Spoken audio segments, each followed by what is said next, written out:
अस्सलाम वालेकुम my YouTube family. Thank you so much कि आपने मेरा ये वीडियो देखने के लिए टाइम निकाला, क्योंकि ये वीडियो मेरे लिए बहुत अहम है एज अ पेरेंट। और हम सब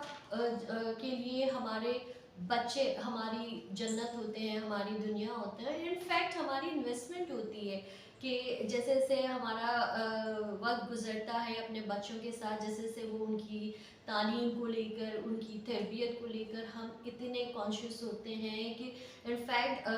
ऑब्वियसली जो चीज़, जो मेहनत हम कर रहे होते हैं, जो जॉब हम कर रहे होते हैं, जो हमारे पेरेंट्स ने हमारी अपनी ज़िंदगी बनाने के लिए किए, तो हम अपने बच्चों की ज़िंदगी बेहतर मुस्तकबिल के लिए मेहनत करते हैं और कोशिश करते हैं कि हमारा बच्चा इस माशरे का, इस मुल्क का एक कारामद फ़र्द साबित हो। अनफॉर्चुनेटली 4 से 5 दिन पहले एक न्यूज़ आती है कि एक 12 से 13 साल की बच्ची की सुसाइड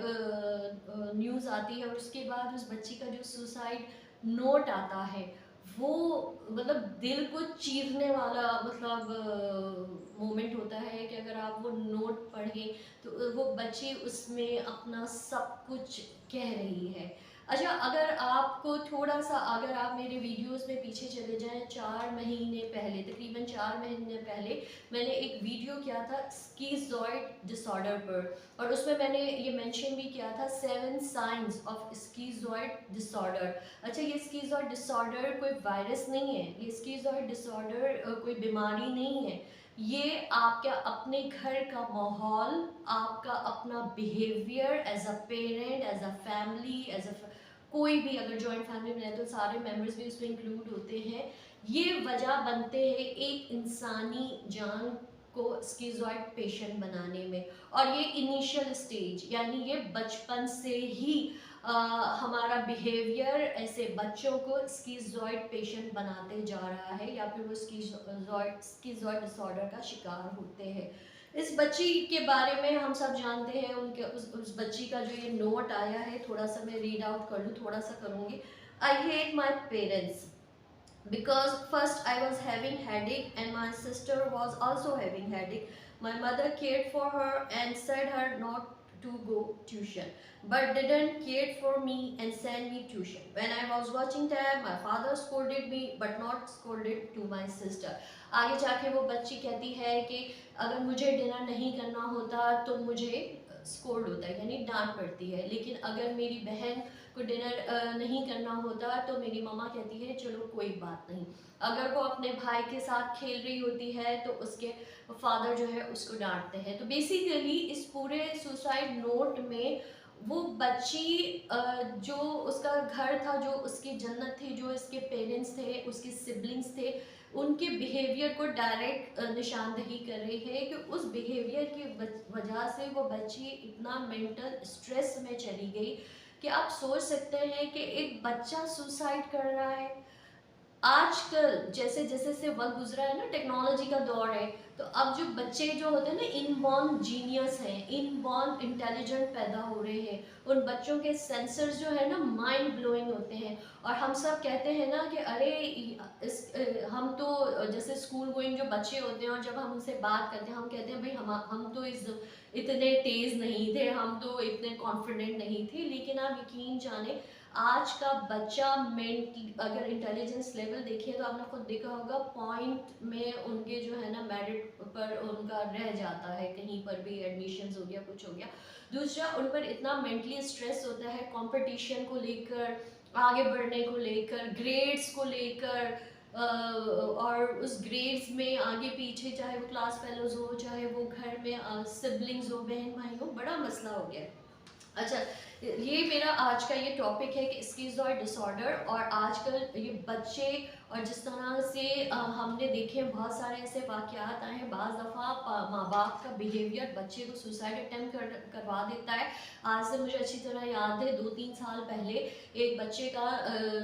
पापोश नगर, कराची में जो लोग वाकिफ़ हैं वो पापोश नगर का केस था ये, कि उसका रिज़ल्ट आता है और अनफॉर्चुनेटली वो फेल हो जाता है, तो बाप के डर से वो बच्चे ने फांसी लगा लेता है, मतलब वो हैंग हो जाता है। उसके अलावा आपने देखा होगा कि अब ये तो 6-7 महीने पहले की बात है कि एक टीचर है, फादर टीचर है और वो बच्चे को पढ़ा रहा है, तो बच्चा शायद पढ़ नहीं रहा, तो उस बच्चे को उसने सज़ा के तौर पे जला ही दिया, उसी के बहन भाइयों के सामने उस बच्चे को जला ही दिया। तो अब ये देखें कि साइकोटिक डिसऑर्डर किस में आ रहे हैं। साइकोटिक डिसऑर्डर हमारे अपने बिहेवियर में आ रहे हैं, हम खुद एक साइकोटिक डिसऑर्डर का शिकार होते हैं और बच्चे जो होते हैं वो इजी टारगेट होते हैं। स्किज़ोइड डिसऑर्डर का अगर आप मेरा वो प्रोग्राम देखें तो उसमें मैं बार बार एक ही चीज़ कह रही हूँ कि आपका बिहेवियर, फॉर एग्जांपल अगर माँ बाप में लड़ाई होती है तो वो घर का माहौल भी ऐसे बच्चों को सहमा देता है। दूसरी तरफ अगर आप अपने ही दूसरे बच्चों में कंपैरिजन कर रहे हैं, आपके 5 बच्चे हैं, हर 5 जैसे पाँचों उंगलियां बराबर नहीं होती, तो अल्लाह ताला ने भी हर बच्चे के अंदर कोई ना कोई सलाहियत रखी होती है, वो नाइंसाफ़ी नहीं करता। लेकिन हम पता नहीं क्यों आजकल बस ये होता है कि फर्स्ट आना चाहिए, ग्रेड्स आना चाहिए, रिजल्ट आना चाहिए। अगर वो बच्चा मेंटल लेवल उसका उस काबिल है ही नहीं कि वो ग्रेड ला सकता है, लेकिन दूसरी तरफ परवरदिगार इतना मतलब ना इंसाफ करता है कि उसके अंदर कोई ना कोई एक हिडन सलाहियत होती है जिसे आपने जानना है। अभी एक ड्रामा आजकल बहुत मेरा मोस्ट फेवरेट ड्रामा है और उस ड्रामे का नाम है पिंजरा। उस पिंजरे के फर्स्ट एपिसोड से मैं मतलब उसको रेगुलर वॉच कर रही हूँ, अभी भी ये ड्रामा चल रहा है। अगर आप अभी भी आपने ये ड्रामा नहीं देखे तो आप ये ड्रामा ज़रूर देखें, क्योंकि एक तो हमारे यहाँ बच्चों को लेकर कोई कंटेंट बनता नहीं है। इस ड्रामे में लेट आसमा नबील जो हमारी बहुत ज़बरदस्त राइटर थी, उन्होंने जिस तरह ये पूरी स्टोरी लाइन लेकर चली हो, जिस तरह उसमें बच्चे एक्ट कर रहे हैं, उसमें यही दिखाया गया है। उसमें तालीम याफ्ता पेरेंट्स ही दिखाए गए हैं, उसमें एक मतलब अच्छी जैसे हम कहते हैं ना अपर मिडिल क्लास की एक फैमिली दिखाई गई है, लेकिन उसी में यही चीज़ दिखाई गई है कि एक बेटा ग्रेस ला रहा है, ब्रिलियंट है, इंटेलिजेंट है, हर कंपटीशन में फर्स्ट है, एकेडमिक हो, स्पोर्ट्स हो, और एक बच्चा है वो एकेडमिक पॉइंट ऑफ व्यू से इतना शार्प नहीं है, लेकिन दूसरी तरफ उसको आर्ट से ज़्यादा, म्यूज़िक से ज़्यादा उसमें लगाव दिखाया है। फादर हो के मदर हो, उसको उसको उससे ही कंपेयर कर रहे हैं कि देखो तुम्हारा बड़ा भाई, देखो तुम्हारा बड़ा भाई ये करता है, देखो तुम्हारा बड़ा भाई ये करता है। अनफॉर्चुनेटली उसमें भी एक सीन यही दिखाया गया, ये केस तो बच्ची का अभी आया, उसमें भी यही दिखाया गया कि वो छोटा जो बच्चा है वो सुसाइड अटैम्प्ट करता है। उसके दिमाग में इतना प्रेशर आ जा, पेरेंट्स इतना प्रेशर डाल देते हैं, बाप का बिहेवियर उसको इतना स्ट्रेस में ले जाता है कि वो उसमें सुसाइड अटैम्प्ट करता है। फिर आगे जाके स्टोरी बढ़ती है तो पता चलता है कि ऐसे एक झगड़ा होता है स्कूल में और उसके हाथों एक बच्चा गिर जाता है और उसकी डेथ हो जाती है। इन बिटवीन ये भी दिखाया गया हमारे एलीट स्कूल में। अब मैं थोड़ा सा पेरेंट्स के साथ साथ टीचर्स की तरफ भी आऊँगी कि टीचर्स का काम होता है कि उसकी क्लास में जो बच्चे होते हैं वो मतलब जज करें कि ये बच्चा अगर पढ़ाई में ध्यान नहीं दे रहा, कहीं इस बच्चे के साथ कोई प्रॉब्लम तो नहीं है, कहीं ये बच्चा घर का तो कोई प्रेशर लेकर नहीं आ रहा जिसकी वजह से वो क्लास में अटेंटिव नहीं है, जिसकी वजह से उसकी बॉडी लैंग्वेज जो है ना थोड़ी सी डिस्टर्ब लग रही है। तो क्या ये टीचर्स का फ़र्ज़ नहीं है, क्या ये टीचर्स का फ़र्ज़ नहीं था कि उस बच्चे, अगर वो बच्चे इतने मेंटल स्ट्रेस में थी तो यकीनन उसका फिज़िकल जो भी अपीयरेंस हुआ होगा या फिज़िकली भी वो डिस्टर्ब होगी। तो क्या किसी टीचर ने ये नोट नहीं किया था कि मेरी क्लास की ये बच्ची डिस्टर्ब है, उसके पेरेंट्स से डिस्कस किया जाता, उससे पूछा जाता कि बेटा क्या मसला है। तो अनफॉर्चुनेटली हमारे यहाँ जो इलीट एजुकेशनल इंस्टीट्यूशंस हो गए या जो नॉर्मल एजुकेशन इंस्टीट्यूशंस भी हो गए, वहाँ इस वक्त टीचर्स नहीं है, वहाँ उस वक्त एक एजुकेशनल वर्क है जिसका काम है क्लास में जाके पढ़ाना और महीने के एंड में या महीने के फर्स्ट वीक में सैलरी लेना। बहुत कम I think teachers, educational workers majority में है, टीचर्स अनफॉर्चुनेटली सॉरी टू से बहुत कम हो गए हैं। वेस्ट में इसका मामला बरक्स है। वेस्ट में बच्चों की टीचर्स को अगर ज़रा सा भी कोई डाउट होता है कि बच्चे के साथ कोई प्रॉब्लम चल रहा है, वो रिपोर्ट करता है, वो पेरेंट्स को कॉल करता है, वो पेरेंट्स को बुलाता है, और अगर बहुत सीरियस मैटर हो जाता है तो आप यकीन करें पुलिस तक उन घर चली जाती है और कहती है कि आपके बच्चे के साथ ये मसला है, तो आप लोग मतलब पेरेंट्स को ही आंसरेबल होना पड़ता है। ठीक है। अच्छा, उसमें ये भी दिखाया गया था, जैसे अभी पिछले दिनों आपने देखा होगा कि लाहौर के एक बहुत ही इलीट स्कूल में वो बच्चियां हैं, वो ड्रग एडिक्ट निकली हैं, ड्रग्स ले रही हैं, झगड़ा होता है और वो एक बच्ची को इतना मारा जाता है, वो सारा सीसी फुटेज में आ जाता है। और हमारे यहाँ यही है कि जब सोशल मीडिया में अगर हाई प्रोफाइल केस बन जाता है तब बहुत सारे लोग जाते हैं, चाहे वो पुलिस हो, हर तरह की जो सिविल जो डिपार्ट्स होते हैं वो सब जाते हैं। लेकिन स्कूल में ड्रग्स का आना, इस पिंजरा ड्रामे में ये भी दिखाया गया है कि एक बच्चा जो अंडर प्रेशर था, परेशान था, उसको उसका एक दोस्त मिलता है जो बहुत ही बिग शॉट का बेटा है, और उसका बाप उस स्कूल को फंड्स या चैरिटी के नाम पे फंडिंग इतनी ज़बरदस्त करता है कि उस बच्चे के अगेंस्ट पुलिस भी बेबस होती है, तो वो बच्चा उस बच्चे को ड्रग ला कर देता है। वो बच्चा स्कूल, उसका क्लास फेलो उस बच्चों को ड्रग एडिक्ट करता है। जब ये केस आया था, मैंने फेसबुक पे ये स्टेटस भी डाला था, काइंडली जितने भी पेरेंट्स हैं जो अपने बच्चों की ज़िंदगियों से प्यार करते हैं, जब स्कूल्स और एजुकेशनल इंस्टीट्यूशंस में कोविड टेस्ट हो सकता है तो ड्रग टेस्ट क्यों नहीं हो सकता? अगर आपको अपने बच्चे की ज़िंदगी प्यारी है तो ड्रग टेस्ट होना भी लाजमी है। अब आ जाती हूँ मेरे आज के इस टॉपिक पे कि जब मैंने ये सारी चीज़ें देखी तो मैंने थोड़ा सा गूगल किया, मैंने सर्च की, तो कुछ पॉइंट्स मैं आपके साथ डिस्कस कर रही हूँ। बेसिकली ये journal of the Pakistan medical association की एक रिसर्च आर्टिकल है, जिसमें मैं पॉइंट्स आपके साथ पहले रीड आउट करती हूँ और फिर आपके साथ शेयर करूँगी मेरे अपने जो ख्यालात हैं या जो मैंने एनालिस किया है। Number one, suicide is a complex phenomenon. Suicide एक बहुत ही मुश्किल, एक ऐसा सब्जेक्ट है जिसको समझना बड़ा मुश्किल है, क्योंकि ये इंसान की नफ्सियात से खेलता है। Factors can be neurobiology, personal और familiar history, socio cultural environment and stressful incidents. इसकी वजह बहुत सारी हो सकती है। जहनी तौर पर अगर आप बहुत ज़्यादा स्ट्रेस और प्रेशर में होते हैं, और अगर जैसे मैंने स्कीज़ोइड और शिज़ोफ्रेनिया, ये दोनों टर्म्स हैं। स्किज़ोइड होती है पर्सनैलिटी डिसऑर्डर, शिज़ोफ्रेनिया होती है मेंटल डिसऑर्डर, और ये न्यूरोबायोलॉजी से इसका कनेक्ट होता है, और इसका डायरेक्ट इम्पैक्ट होता है उस माहौल से जो बेसिकली एक आपके घर का माहौल भी हो सकता है और आपका इन्वायरमेंट भी, चाहे वो स्कूल हो, चाहे वो सोसाइटी हो, चाहे वो नेबरहुड्स हो, और उसमें जो ऐसे इंसिडेंट्स होना कि एक इंसानी जान को टारगेट करना, उसकी बुलिंग करना। एक तो पेरेंट्स तो बुलिंग करेंगे करेंगे, फिर जो बाकी बहन भाई होते हैं वो भी शुरू हो जाते हैं, जिसमें सबसे पहले अगर एक बच्चा फॉर मतलब यहाँ तक होता है कि अगर एक बच्चे का फेयर कॉम्प्लेक्शन है, चाहे वो लड़की हो कि लड़का हो, एक अगर डार्क है तो उस पर भी बॉडी शेमिंग हो रही होती है, उस पर भी जो पता नहीं आजकल हमने खूबसूरती को पता नहीं क्या समझा हुआ है। इंसान की ज़ात मायने रखती है, और एक इंसान की तरबियत मायने रखती है, उसकी शख्सियत मायने रखती है, ना कि ज़ाहिरी फीचर्स। उसके बाद दूसरा ये आ जाता है ग्रेड्स। अगर एक बच्चा इंटेलिजेंट है, दूसरा एवरेज है या बिलो द बॉर्डर लाइन है एवरेज के भी, तो उसको बेचारे को इस तरह टारगेट किया जाता है कि अगर पेरेंट्स किसी और पर गुस्सा नहीं निकाल सकते ओवरऑल, जैसे एक फादर है जॉब करके आया, बॉस से डांट खाई, इससे डांट खाई, माँ है घर के काम करके थक गई है, तो बच्चा इजी टारगेट है, तो पता चलता है कि उसको तो ब्लेम गेम कर ही रहे होते हैं, लेकिन अपने अंदर का जो गुबार होता है वो भी उस बच्चे पे निकाल दिया जाता है, जैसे इस बच्ची के सुसाइड नोट से नज़र आ रहा है। ठीक है। Almost half of the people with a lifetime history of suicide attempts reported that their goals was not to die but was a cry for help.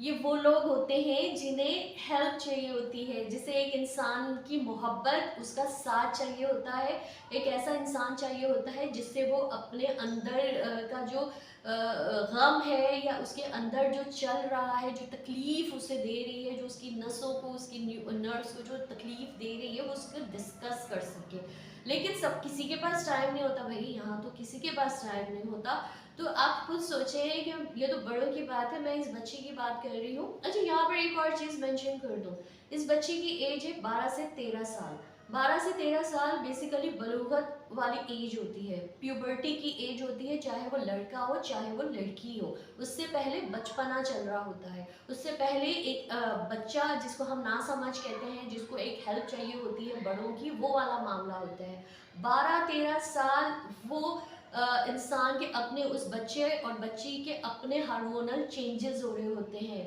और हार्मोनल चेंजेस में सबसे ज़्यादा जो प्राइम फैक्टर होता है वो इमोशंस होते हैं। इस एज से एक इंसान, एक बच्चा और बच्ची के अपने अंदर जज्बात डेवलप होना शुरू हो जाते हैं। वो फील करता है, वो हर्ट भी होता है, वो खुश भी होता है, वो छोटी छोटी चीज़ों को नोटिस करता है, और सेंसिटिव भी होता है। और हर बच्चे की सेंसिटिविटी की लेवल मुख्तलिफ होती है, कुछ ज़्यादा सेंसिटिव, और जो बहुत ज़्यादा सेंसिटिव होते हैं ना वही इस तरह एंड में आके हार मान लेते हैं। क्योंकि देखिए ये रिसर्च कह रही है कि half almost half of the people with the life time history, जिन्होंने सुसाइड अटेम्प्ट्स किए, उनकी जब आप हिस्ट्री पर जाते हैं तो उनको अपने आप को ख़त्म नहीं करना होता, but was a cry for help, उनको हेल्प चाहिए होती है। According to WHO there were 13,377 cases reported in Pakistan. अच्छा, ये मैं बच्चों के फिगर्स नहीं है, ये मैं ओवरऑल, इसमें बच्चे भी हैं, इसमें अडल्ट भी हैं, लेकिन ज़्यादातर टीन्स हैं। टीन्स, दोबारा से मैं रिपीट कर रही हूँ, ये बच्ची का केस एक अलार्मिंग साइन है इस कि बच्ची ने सुसाइड अटैम्प्ट किया है और इतना मतलब अपने आप को ख़त्म किया है। और इसकी वजह बेसिकली ये है, मेन फैक्टर अगर साइंटिफिक पॉइंट ऑफ व्यू से देखें तो प्यूबर्टी का वो स्टेज है 12-13 साल के बाद, जब आपके हार्मोनल चेंजेस होते हैं और बच्चों में इमोशंस बनना शुरू हो जाते हैं। वो और key factor which lets a person to commit suicide is unbearable mental pain. दिमाग को इतना मतलब वो इतने प्रेशर में आ जाते हैं कि ये सबसे बड़ा की फैक्टर होता है खुदकुशी करने का। Other factors of committing suicide are personality disposition, emotional characteristics and dysregulation. Personality disposition का मतलब वही हो जाता है कि ऐसे लोग अपने आप को अपनी ही फैमिली में, अपने ही बहन भाइयों के दरमियान में अपने आप को मिसफिट समझना शुरू हो जाते हैं। उनके अंदर वही आ जाता है, ये अच्छा मैं बुरा, ये ठीक मैं गलत, ये चीज़ होती है डिस्पोजिशन की। फिर इमोशनल कैरेक्टरिस्टिक्स, जाहिर सी बात है, एक कॉन्फिडेंस लेवल कोलैप्स होता है। ऐसे बच्चे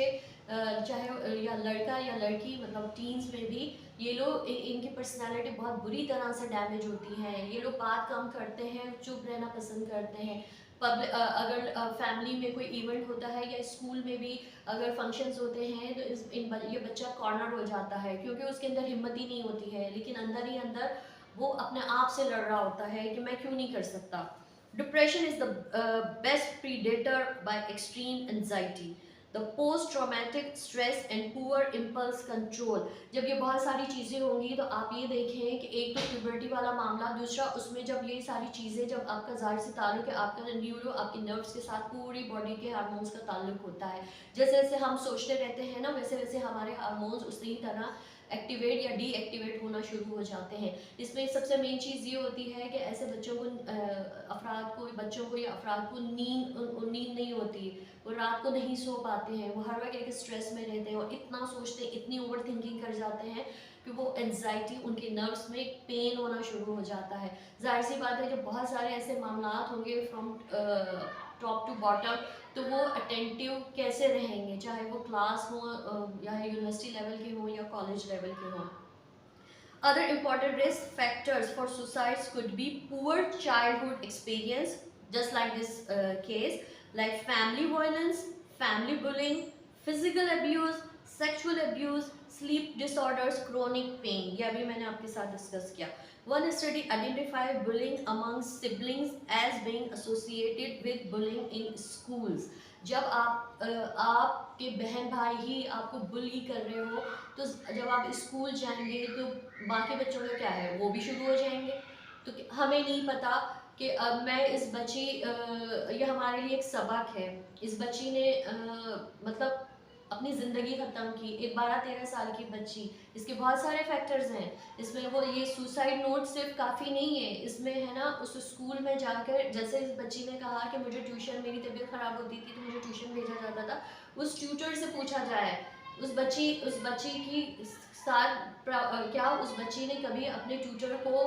कुछ कहने की कोशिश की कि उसके साथ क्या हो रहा है, उसके साथ क्या मामला चल रहे हैं, क्या उसकी ट्यूटर ने भी एज यूजुअल उसके पेरेंट वाला बिहेवियर रखा कि उसको डांटती रही, स्कोल्ड करती रही। स्कूल में अगर पुलिस इन्वेस्टिगेट कर रही है तो ऐसा एट द सेम टाइम हम कहते हैं कि पुलिस के पास भी एक ऐसा डिपार्ट होता है जो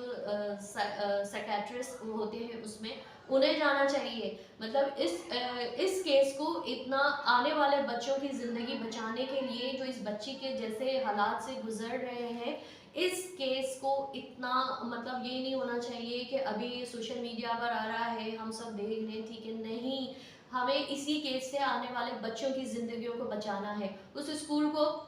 ये पता है कि सिंध गवर्नमेंट ने स्टेप लिया है कि स्कूल बंद हो गया है, प्रिंसिपल को फायर कर दिया गया है, नो, क्योंकि वो जो बच्चे उस सीसी फुटेज में ये भी दिखाया जा रहा है कि जब वो बच्ची थर्ड फ्लोर से गिरने की कोशिश कर रही है तो वहाँ दो स्टाफ मेंबर्स भी खड़े हैं, वो आगे क्यों नहीं बढ़े, उन्होंने उस बच्ची से बात क्यों नहीं कही, थोड़ी सी देर लगती है उस चढ़ने में, उसको क्या उनको नहीं पता था कि ये बच्ची क्या अटेम्प्ट करने जा रही है, वो आगे क्यों नहीं बढ़े। और अगर वो बच्ची उस वक्त भी अगर वो सोच रही थी, वो बच्ची खामोश थी, वो देख रही थी, क्योंकि जाते ही कोई नहीं कूदता, वो थोड़ी देर के लिए वो उसी उसी उसी पेन से गुजर रहा होता है, तो क्या वो इतने अकल के अंधे थे कि उन्हें नज़र नहीं आया कि बच्ची के साथ हो क्या रहा है, बात करते, डायलॉग करते, कुछ समझते, कुछ समझाते उसे। तो ये बहुत सारी ऐसी चीज़ें हैं कि मेरा मानना ये है कि नंबर वन, पेरेंटिंग इस वक्त जिस तरह की हो रही है, ये बहुत ज़्यादा मुझे नहीं लगता कि हमारे बच्चों को एक हेल्दी मेंटल लेवल दे पाएगी। और दूसरा ये कि जिस तरह पेरेंट्स अपने बच्चों को आजकल समझने से कासिर हैं, दूसरी तरफ टीचर्स पर भी बहुत बड़ी प्राइम जिम्मेदारी बनती है कि जब बच्चा आपके पास 5 घंटे स्कूल में है, तो आप उस बच्चे को नहीं समझ पा रहे कि उस बच्चे के साथ क्या हो रहा है। बहुत सारे ऐसे सवालात हैं जो इस केस के थ्रू जानना बहुत ज़रूरी है, और ये इसलिए ज़रूरी है ताकि हम अपने इर्द गिर्द, मैं ये नहीं कहती हूँ कि अगर एक बच्चा क्लास में है या एक यूनिवर्सिटी में है या कॉलेज में है, स्किज़ॉइड वाला वीडियो मेरा ज़रूर देखिएगा, उसमें मैंने 7 साइंस बड़े तफसील के साथ उसमें डिस्कस किए हैं। उसमें यही कहा गया है कि चले अब मेरी ज़िम्मेदारी है, चले ये आपकी ज़िम्मेदारी है, अगर आप टीचर्स हैं, अगर आपके ऑफिस में, कुलीग्स में, आपके इंस्टीट्यूशंस में अगर आप देखते हैं कि कोई ऐसा बच्चा, कोई ऐसा स्टूडेंट, कोई ऐसा बंदा या बंदी जिसकी फिज़िकली आपको लगता है कि ये थोड़ा सा डिस्टर्ब है, या फिर उसकी जो शख्सी जो कमज़ोरियाँ हैं वो आपको डाउट में ला रही हैं, तो आगे बढ़िएगा, because they cry for help, वो बोलते नहीं हैं लेकिन उनको हेल्प चाहिए होती है। और उसमें एंड में मैंने यही कहा था कि थोड़ा सा मुश्किल होता है क्योंकि ऐसे बच्चे, ऐसे अफराद बहुत जल्दी किसी पर ट्रस्ट नहीं करते, क्योंकि उनका अपना ट्रस्ट उनके अपने पेरेंट्स ने, उनके अपने बहन भाइयों ने, उनके अपने रिश्तेदारों ने बिल्कुल उसको ख़त्म कर दिया होता है। तो बहुत टाइम लगता है, लेकिन ऐसे अफराद से आप आगे बढ़िए, उनकी मदद कीजिए, तभी शायद हम इस रेशियो को कम कर सकते हैं। वरना बड़ों का तो हमने सुना था, ठीक है, नौजवानों का हमने सुना था, लेकिन बच्ची समझ से बाहर है। और प्रोग्राम आपको कैसा लगा मुझे कमेंट्स के ज़रिए अपने व्यूज़ ज़रूर शेयर कीजिएगा। चैनल अगर आपने सब्सक्राइब नहीं किया तो प्लीज़ चैनल सब्सक्राइब कर दें, और अगले वीडियो तक मुझे दीजिएगा इजाज़त। अल्लाह हाफ़िज़।